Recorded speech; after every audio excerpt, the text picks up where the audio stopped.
कि मैडम बोले हमारे इस गली में इंतकाल भी होता है तो हम मैयत नहीं लेके जा सकते। और एक खातून ने मुझे कहा कि मैडम यहाँ पर पानी जमने की वजह से मेरी बहू का इंतकाल हुआ है, क्योंकि उसकी जब डिलीवरी का वक्त आया था तो घर में डिलीवरी हुई है और उसका इंतकाल हुआ है। ये मसले मुझे सुनना था और सब खवातीन ने ये तय किया था कि इस बार तो हम वोट ही नहीं देंगे, इकबाल नगर के लोग वोट ही नहीं देंगे। तो मैंने कहा बिल्कुल मत दो, आपकी जगह मैं होती तो मैं भी शायद यही करती। मगर मैंने सबको ये कहा कि अगर आप वोट नहीं देंगे तो फिर अगर वो ही चेहरे अगर वापस आएंगे तो तब क्या होगा। फिर मैंने उन्हें कहा कि देखिए मैं भी खुद 20 साल से, मेरे वालिद साहब कांग्रेस से नगर सेवक थे, हम तो खुद काम करते थे मगर हमें किया करने नहीं देते थे। आज हम इसी वजह से पार्टी बदलकर आपके सामने खड़े हैं। हमारे सामने मजबूत उम्मीदवार खड़े हैं, मुखिब भाई हैं, बशीर भाई हैं, दस्तगीर भाई हैं। और मैंने जब उन्हें अपनी भी खिदमत बताई तो वो जो जितनी खवातीन थी उन्होंने मुझे बहुत ही मोहब्बत और दुआओं से मुझे अलविदा किया मुखिब भाई। और उन्होंने कहा कि आप बेफिक्र रहिए, इस बार घड़ी आएगी, इस बार राष्ट्रवादी कांग्रेस आएगी। पाकिस्तान नगर की जो खवातीन है, यहाँ की खवातीन है, मेरा हॉस्पिटल था दबक पुल पर, तो मेरे पास यहाँ की खवातीन आई और उन्होंने मुझे कहा कि मैडम हमें राशन बराबर नहीं मिलता है। तो मैंने कहा ठीक है। किसी ने कहा मैडम हमें अनाज नहीं दिया जाता है, हमें दुकान पर से झिड़क दिया जाता है। तो मैंने कहा ठीक है, आप सब चलिए, कल हम एक वक्त मुकर्रर करते हैं, हम तहसीलदार साहब के पास जाएंगे, हम कलेक्टर साहब के पास जाएंगे। तो सबने कहा ठीक है मैडम। और मैंने एक कल का वक्त मुकर्रर किया। जब मैं इंतजार कर रही थी दूसरे दिन तो किसी ने भी खातून मेरे पास नहीं आई, कोई भी लेडीज नहीं आई। मैं परेशान हो गई और मैंने सबको फोन किया कि क्या हुआ है। तो उन्होंने कहा कि बाजी हमें रातों रात चौखट पर आकर डरा कर गए। कौन डरा कर गए? जो यहाँ के 25 से 30 साल के जो जिम्मेदार है, जो ओहदेदार हैं। हम नहीं आ सकते। कौन नहीं आ सकते? जो खवातीन सिर्फ एक राशन के लिए तरस रही है। इतना डर खौफ है यहाँ। आप कब तक उनको दोगे? ओहदों पर उनको बिठाया है आपने, बड़े बड़े ओहदों पर बिठाया है। उन्होंने क्या किया है? मेरा कमीशन, मेरे कब्जे, सबके हक पर कब्जे। कौन? जिनको आपने 25 से 30 साल जो है आपने वोट दिया है। आज इसी वजह से आज हम हिम्मत करके आपके सामने ये बात कर रहे हैं, क्योंकि आपकी तरक्की है, आपके मसले हैं। मैं चाहती थी तो फिर से पंजे से खड़े रहकर जीत जाती थी। कांग्रेस अपना राहुल गांधी, अपनी सोनिया गांधी बोलकर मैं आ जाती थी, मगर मैंने पार्टी क्यों बदली? आप लोगों के लिए, ताकि हम काम कर सकें। ये राष्ट्रवादी कांग्रेस घड़ी वही है जो हर गरीब महिला को लाडली बहन के पैसे दे रही है। क्या कभी किसी पार्टी ने इतना बड़ा दिल किया है? क्या कभी किसी पार्टी ने अभी तक भी इतने महीने हर एक खातून को दी है? और इसमें मैं कहती हूँ कि मुस्लिम महिलाएं सबसे ज्यादा इसका फायदा उठाती हैं। तो आज हम बड़े से बड़ा बजट यहाँ पर विकास के लिए, तरक्की के लिए हम ला सकते हैं। आप कब तक यूं डर कर वोट देते रहेंगे? आप हमेशा एमपी को वोट दे रहे हैं, एमएलए को वोट दे रहे हैं हमेशा, और उनके कांग्रेस को हाथ मजबूत कर रहे हैं। जब आप उनके वोट देकर आप कभी पूछा कि सेठ साहब आपने हमारे 35 साल से वोट लिया, कभी आपने एमपी को वोट देने लगाए, कभी एमएलए को वोट देने लगाए, कभी एमएलसी को वोट दिए, और कभी महापौर बनाए, कभी डिप्टी मेयर बनाए, कभी स्टैंडिंग चेयरमैन बनाए, कभी विरोधी पक्ष नेता बनाए। कौन सी सीट नहीं थी इनके पास में? आप ही बताइए कि इनके पास कौन सी सीट मौजूद नहीं थी?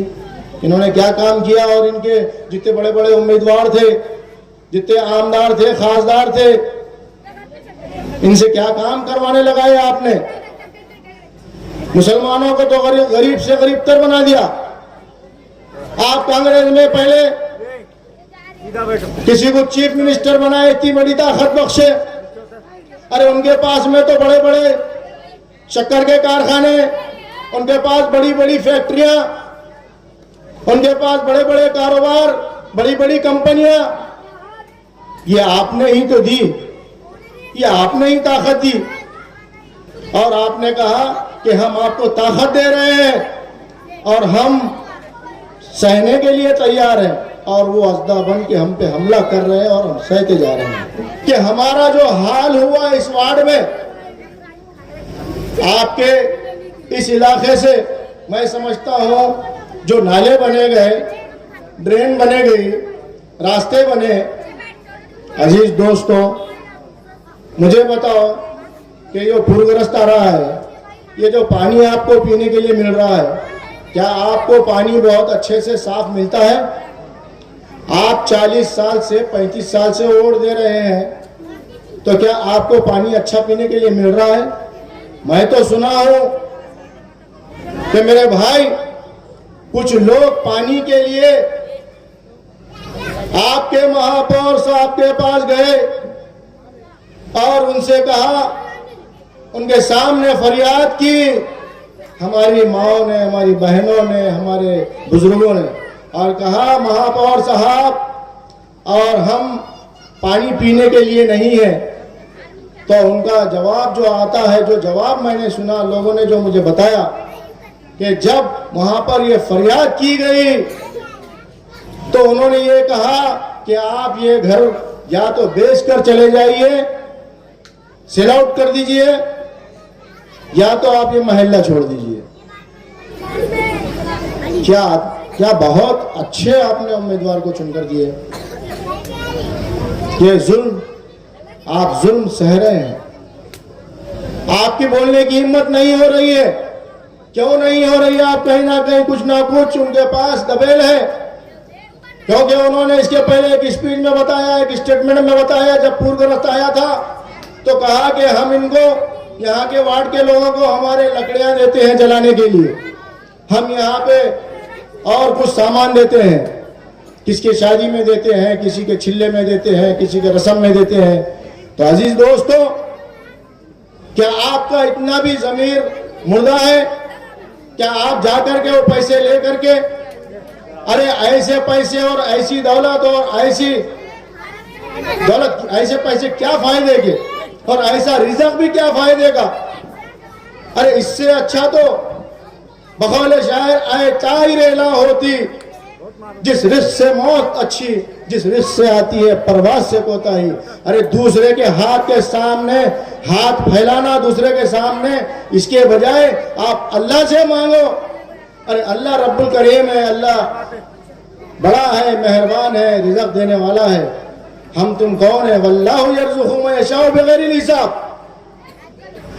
अल्लाह के खजाने में कोई कमी नहीं है। अल्लाह जिसे देता है बेहिसाब से देता है। आप दुआ कीजिए, दूसरे के सामने हाथ फैलाने के बजाय। ये वोट के लिए 500 रुपये, 300 रुपये इलेक्शन कार्ड जमा करके देना, ये अच्छी बात नहीं है। अजीज दोस्तों, हर 10-10 साल को एक नस्ल आगे जाती है और एक नस्ल खत्म हो जाती है। अजीज साथियों, तो हमारे ऐसे 40 साल में, 30 साल में 3 नस्ल तबाह हो गए हैं। ये मासूम बच्चे आपका क़यामत में अपने माँ बाप का गिरबान पकड़ेंगे कि आपने कौन से लीडर को चुन के दिया, जो हमारे लिए कोई एक स्कूल भी नहीं बनाया। अरे हमारा बच्चा कोई गरीब, कोई डॉक्टर बनता था, कोई माहिर तिब रहता था, कोई बड़ा स्कॉलर रहता था, कोई इंजीनियर बनता था, कोई है यहाँ पर। अरे जो बच्चे अपने मेहनत पे कोई इंजीनियर बना होगा, कोई डॉक्टर बना होगा, तो इनको तौफीक भी नहीं हुई कि वो बच्चे को, जिसने 10वीं क्लास में पास किया, जिसने 12वीं में टॉपर किया, कोई डिग्री कॉलेज डिग्री हासिल की और कोई डॉक्टर बना, कोई इंजीनियर बना, तो कभी आपने देखा कि कभी कोई बच्चे को बुला करके, यहाँ के जो बच्चे हैं जो पास हुए इस वार्ड के, तो क्या इन्होंने अपने फंक्शन हॉल में बुलाकर कभी गुलपोशी की, कभी तमगा दिया कि मेरे भाई, मेरे बच्चे, मेरे लाल, और तूने जो है नाम रोशन कर दिया हमारे मोहल्ले का ही नहीं बल्कि मेरे वार्ड का? हिम्मत अफजाई की? स्कूल तो छोड़ दीजिए। तो अजीज साथियों, यही नहीं हुआ आपके साथ। आपके साथ ये जो खबरस्तान है बाजू में, खबरस्तान को छोटी कर दी गई। कब्रिस्तान को खूबसूरत बनाना था, खूबसूरत बनाया नहीं गया। कब्रिस्तान हमारा, हमको जाना है, मुझे भी जाना है, आपको भी जाना है, सब जाने वाले हैं वहाँ पर। लेकिन कब्रिस्तान को कितना खूबसूरत बनाना चाहिए था, गार्डन टाइप दिखना चाहिए था। अरे इतनी बड़ी आबादी है, 1 लाख की आबादी है, 1 लाख आबादी के लोग वहाँ पर कब्रिस्तान को जाते हैं।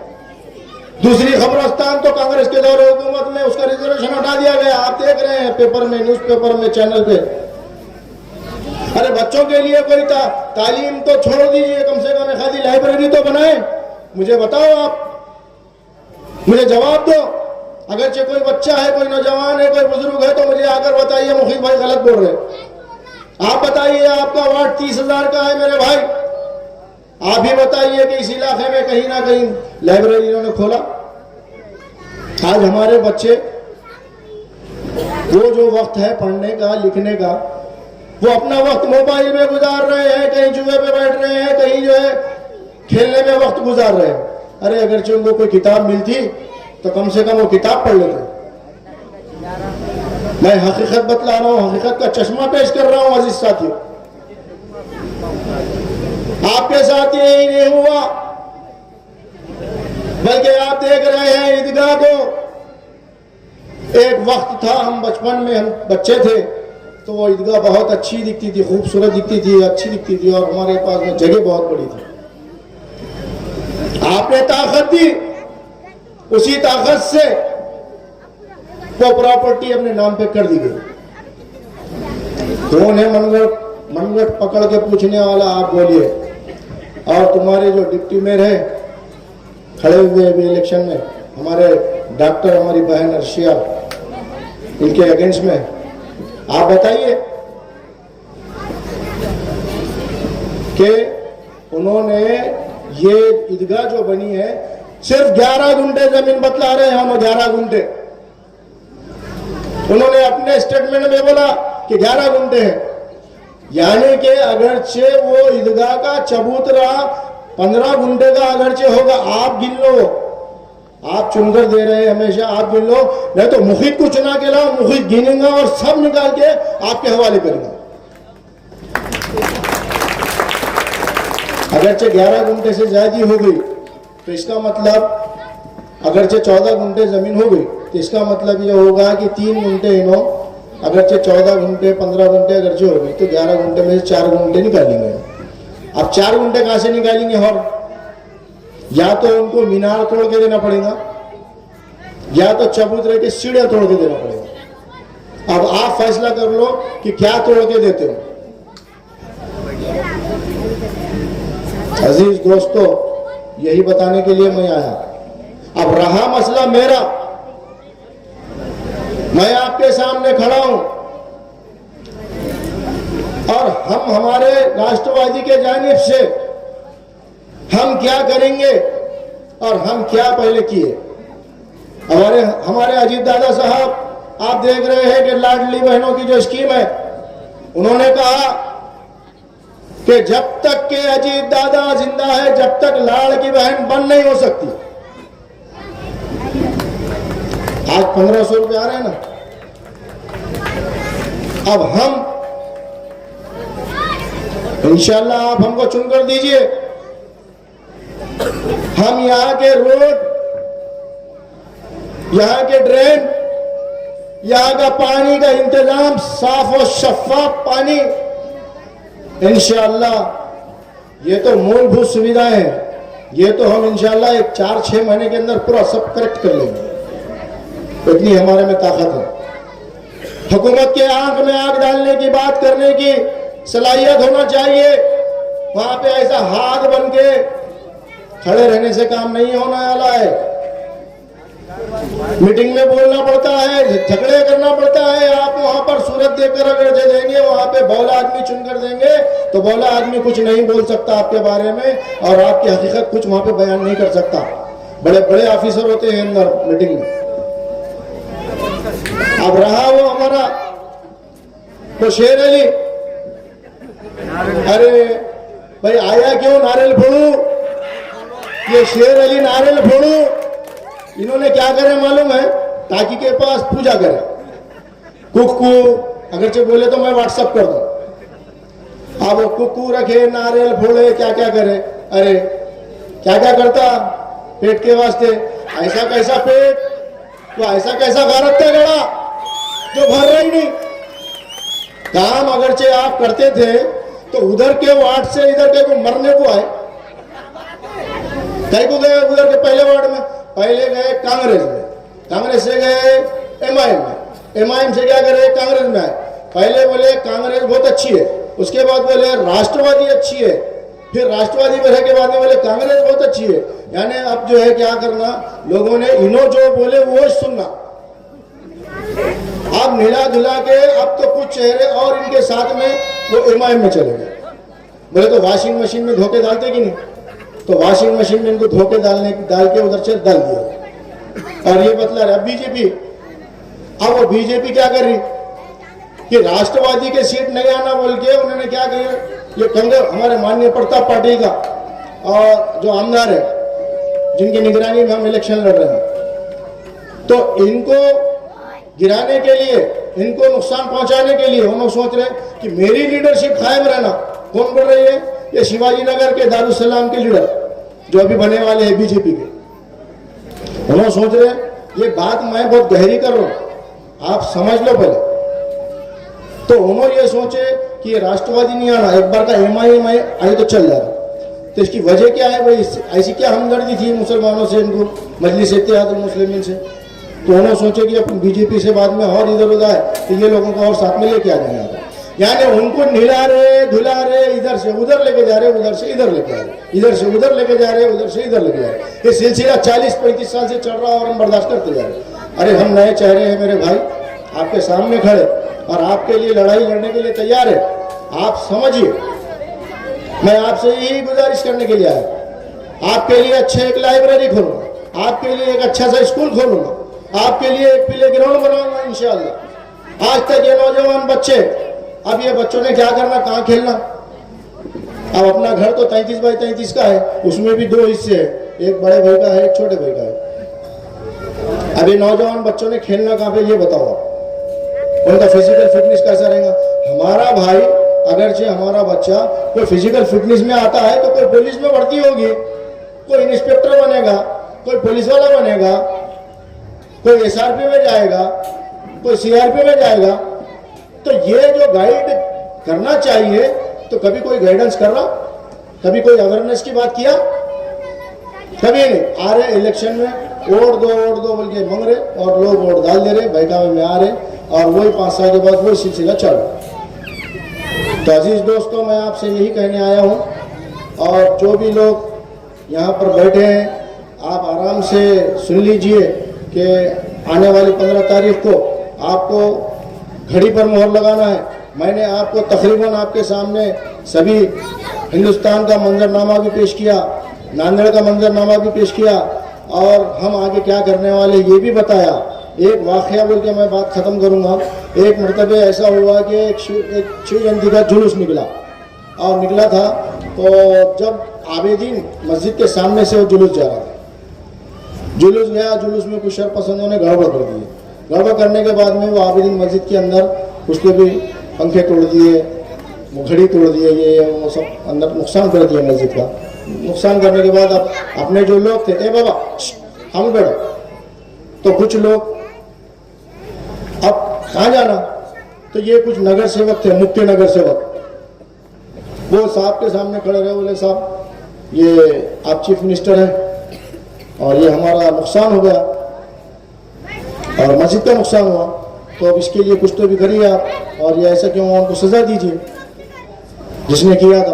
वो सजा देने के बजाय उल्टा ये हुआ, वो साहब ने ये किया कि जो लोग पहले हमारी मस्जिद को तो नुकसान हुआ, लेकिन रात के वक्त में वहाँ के जितने भी हमारी माएँ बहनें जो घरों में थे उनको और उनके बच्चों को, नौजवान बच्चों को निकाल कर 200 से 250 आदमी को लाकर में बंद कर दिया। और उसके बाद में जब जाके बोले कि ये नुकसान हुआ और नुकसान हुआ, तो बोले ठीक है, जो नुकसान हुआ, किसी का ऑटो तोड़े, किसी का जो है गाड़ा तोड़ दिए, किसी की मोटरसाइकिल तोड़ दिए, तो बोले कुछ नहीं, इनको जो है चेक दे देंगे, इनका नुकसान हुआ। तो आप सुनकर ताज्जुब करेंगे कि उनको जो पैसे मिले उस इलाके के नयाबाजी के लोगों उसको, आप अगर कोई रिश्तेदार है तो उसको पूछिए, और यहाँ के चीफ मिनिस्टर और तुम्हारे बड़े बड़े लीडर, उनको जो चेक मिला तो किसी को 10 रुपये का, किसी को 20 रुपये का, किसी को 30 रुपये का चेक मिला, खाता खोलने के लिए 1000 रुपये लगते। अब आप कैसा चेक लेते देखो, तो ये तुम्हारे साथ कैसा मजाक हो रहा देखिए।